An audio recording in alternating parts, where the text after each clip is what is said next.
Daryl Willie Insurance. Daryl Willie Insurance. Thanks, guys, for coming back. If this is your first time, thank you for stopping by the channel, giving me a shot. If you're a return viewer, thank you for the support. Appreciate you being here. I like to speak about all things insurance, to include home, auto, small business, life, health, and definitely personal economics that concerns your wallet, your pocketbook, how you spend your money. All right, so I try to keep positive and optimistic. Also, in my humble opinion, please listen. Do not ever cancel your insurance. All budgets can be worked with. Please do not cancel your insurance. In the long run, paying that monthly premium will come out a lot cheaper than a potential court judgment. You hear me? Paying that monthly premium will be a lot cheaper than a potential court judgment. So let's keep you insured. There's insurance for every budget. So talk to someone. Let's get this thing going. All right. So today, Eric Revelle wrote an article. We are putting out information about underwater mortgages. All right. Percentage of U.S. mortgages considered seriously underwater. A share of seriously underwater mortgages rose in the first quarter in 37 U.S. states per the ATTOM report. That's ATTOM report, not ATOM. Okay, new report finds that the percentage of U.S. mortgages considered seriously underwater rose in the first quarter of 2024, while the proportion of equity-rich mortgages fell for the third consecutive quarter. And we'll get to that one later on, right? So the report by property and real estate data firm ATTOM found that the portion of mortgage homes that were seriously underwater rose slightly in the first quarter of 2024 from 2.6% to 2.7%. Doesn't sound big, but it's a big number. All of the residential mortgages, that's of all the residential mortgages, it defines seriously underwater as, listen, mortgages with a loan to value ratio of 125% or more. Meaning property owners owe at least 25% more than the estimated market value of the house. That means you owe 25% more than the market value of that house. Okay? The trend of seriously underwater mortgages increasingly prevailed in 37 states during the first quarter, with the largest increases relative to the fourth quarter of 2023 coming in Kentucky, up from 2 percentage points to 8.3%. West Virginia up from 5.4%. Oklahoma up from 5.5% to 6.1%. And Arkansas up, I believe Arkansas is up a half point to 5.7%. And Delaware up from 2.3 to 2.7%. Now, there were also notable decreases in the percentage of seriously underwater mortgages, but it wasn't everywhere. Let's get to a couple of them. And that's from several states from Q4 2023, October, November, December, to Q1 in 2024, January, February, March, including. So these were Missouri down from 5.6 to 4.5, which is good. Mississippi down from 8% to 7.1. Arizona down from 1.9 to 1.6, and Hawaii is down from 1.7% to 1.6%.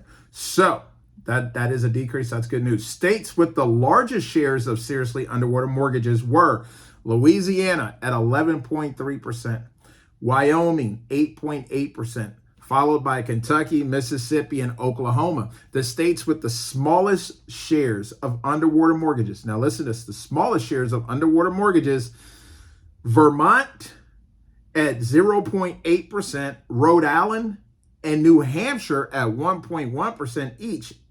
New England is looking good. And California at 1.2%. Also, don't let me forget, Massachusetts, 1.3%. So New England is doing something.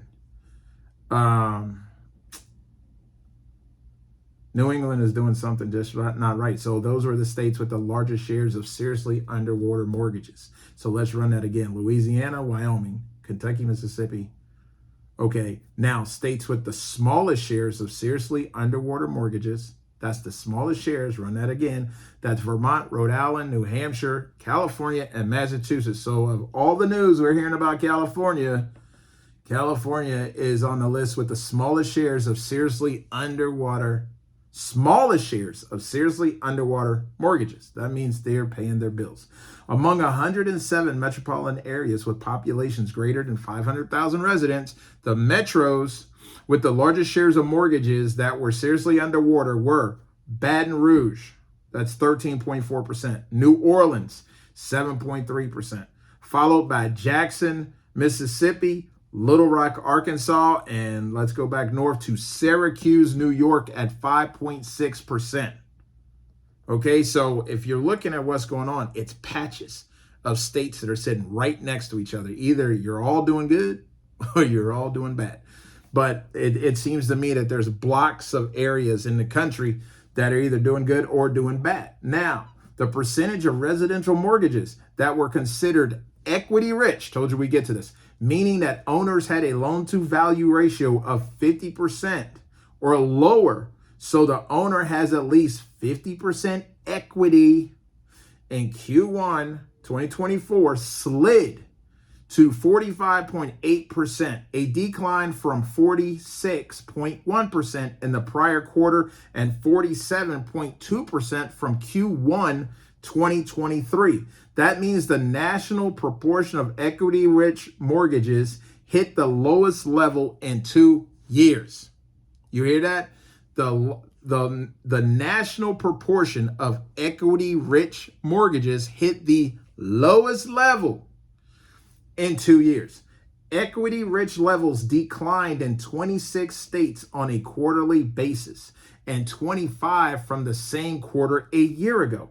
The largest quarterly declines were mainly in, listen, Kentucky, 28% from 35.4%. South Carolina, 40% from 42.4%. Georgia, 43.7% from 46%. And Delaware, 37.2% from 39.4%. We know a lot of people been relocating, right? Moving over to these states like Georgia, right? South Carolina. They've been getting a lot of people coming in. So a lot of their equity, unfortunately, they've lost some equity, and that equity rich decline is real. All right. So states where the level of equity-rich mortgages increased the most on a quarterly basis were South Dakota, up from 49.8 to 51.5. Hawaii, that's up half point, all right, 56.5. Montana, 57.3 to 58.7. North Dakota, 30.4 to 31.5. And Mississippi up 1 point to 38.3. Okay? Homeowner balance sheets continue to benefit in a huge way from the boom times in the form of elevated equity that can be used to finance all kinds of things, from home renovations to business startups.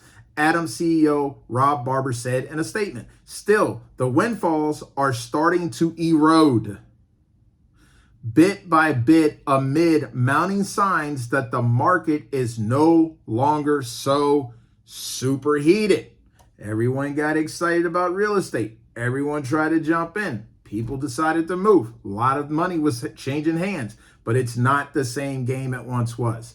It's too early to make any broad statements about the market direction, especially coming off the typical slower fall and winter months. But amid the recent trends, this year's spring buying season will be of heightened importance in telling us if there is a new long-term market pattern developing. That's what Barber said. So there you have it, ladies and gentlemen. Percentage of U.S. mortgages considered seriously underwater rises. So take a look at your numbers. Take a look at your budget. Don't spend more than you make. Do the right things. Be responsible. I appreciate you guys for coming out. Thanks for being in the video, and I'll see you in the next one.